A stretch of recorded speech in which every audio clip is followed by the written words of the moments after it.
नमस्कार, ज्ञान टीच में आपका स्वागत है। आज मैं लेकर हाजिर हूँ सोशल साइंस सब्जेक्ट हिस्ट्री है, पार्ट 3 है और पार्ट 1 और 2 के लिंक डिस्क्रिप्शन में दिए गए हैं, वहाँ जाकर आप देख सकते हैं। चलिए हम आगे बढ़ते हैं। हम आज बात करेंगे दी अर्ली सोसाइटीज़, प्रारंभिक जो समाज है उसके बारे में।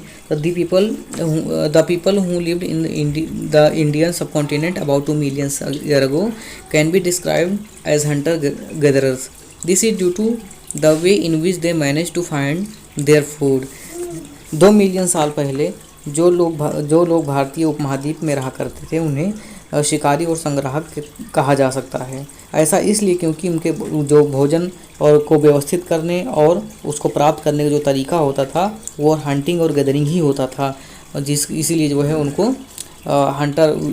उन्हें जो है हंटर और गैदरर्स के नाम से ही डिस्क्राइब किया जाता है, वर्णन किया जाता है उनके बारे में। अगला पॉइंट हमारा, they hunted wild animals, caught fish and birds, gathered fruits, roots, nuts, stock or plants eggs. However, this was not easy. Most animals have faster than human beings and also many of them as stronger than us. वे जंगली जानवरों का शिकार किया करते थे, मछलियों को पकड़ा करते थे, पक्षियों को पकड़ा करते थे और साथ में ही फल, नट और बीज, डंठल, पत्ते और अंडे। और हालांकि ये आसान काम नहीं था, इन सब चीज़ों को गैदर करते थे। ये आसान ईजी नहीं था क्योंकि उस टाइम में जो बहुत सारे एनिमल्स ऐसे होते थे जो एक जो ह्यूमन होता है इस टाइम में, या फिर उस टाइम जो मानव होते थे उनसे कहीं भी ज़्यादा तेज़ी से चलते थे वो, और इससे कहीं ज़्यादा मजबूत होते थे। ज़्यादातर जो एनिमल होते थे बहुत फास्ट चलते थे। अगला पॉइंट है, these hunter gatherers move from place to place over a period of time for the following reasons. ध्यान देना है कि जो हंटर और गैदरर्स होते थे वो समय समय पर एक जगह दूसरी जगह पे मूव करते रहते थे। उसका वजह यह था कि अगर वो एक जगह पर ठहरते, if they state one place for extend period time, ज़्यादा लंबे समय तक, दे would have consume all the available plants. ज़्यादा जो वहाँ पे आसपास में जो प्लांट्स होते थे उसका कंज्यूम वो कर डालते थे पूरा, और साथ में जो एनिमल रिसोर्स होता था वो भी ख़त्म हो जाता था। अगला पॉइंट है, so they would have to move elsewhere in search of food. इसके बदले में उन्हें कहीं और तलाश के लिए, भोजन के लिए जाना पड़ता था।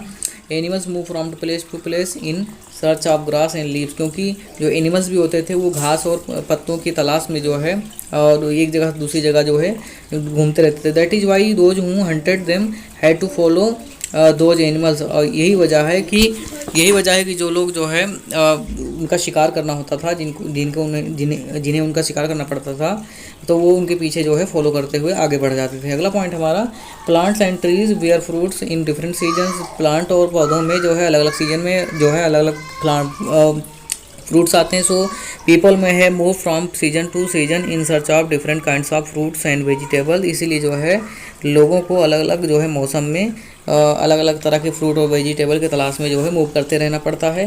People, plants and animals need water to survive. लोगों को, पौधों को और जानवरों को ज़िंदा रहने के लिए पानी की जरूरत पड़ती है। और वाटर इज फाउंड लेक, पानी जो है झीलों में मिलता है। और स्ट्रीम्स एंड रिवर्स, झरनों में और नदियों में जो है ये चीज़ें, या झरनों में हो गया, नदियों में हो गया, और दूसरे जो अलग अलग उस टाइम में सोर्स थे, तालाब वगैरह हो गया, पॉन्ड्स हो गया, तो ऐसी जगह पे वो लोग वाटर वगैरह मिलता था उनको।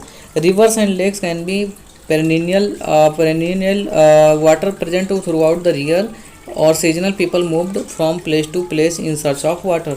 नदियाँ और झीलें 12 मासी हो सकती हैं। नदियाँ जो रिवर्स हैं उसमें तो पूरे साल पानी आ सकता है, साथ में जो झील है, लेक है, उसमें भी पूरे साल पानी हो सकता है। और जो मौसमी लोग होते हैं उन्हें पानी की तलाश में एक स्थान से दूसरी स्थान तक जाना पड़ता है। कहीं पर ऐसे प्लेस होते थे जहाँ पर सिर्फ सीजन में या फिर रेनी सीजन में ही जो है वाटर कलेक्ट होता था पॉन्ड में, उसका यूज करते थे, बाकी टाइम में सूख जाता था तो उन्हें मूव करना पड़ता था।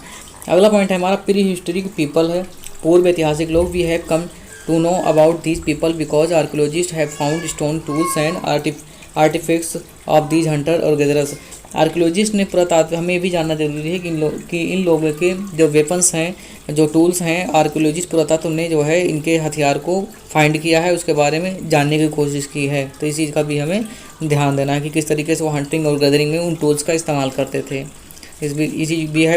We have come to know about these people, इनके बारे में इसलिए भी जानना जरूरी है क्योंकि पुरातात्वविद ने उनके जो वेपन्स हैं उसको कलेक्ट किया है, जो हंटिंग और गैदरिंग में इस्तेमाल करते थे। अगले पॉइंट हमारा, these stone tools were used to cut meat and bones. Meat और बोन्स काटने में इस्तेमाल करते थे। Scrape and bark from trees, animals skins chop fruit, remove roots from the soil. इन पत्थर के औजारों का उपयोग मांस और हड्डियों को काटने के लिए, पेड़ से छाल निकालने के लिए, जानवरों को खाल छिपाने के लिए, फालों को काटने के लिए जो है निकालने के लिए किया जाता था, और मिट्टी से जड़ें खोदने के लिए भी इस्तेमाल करते थे।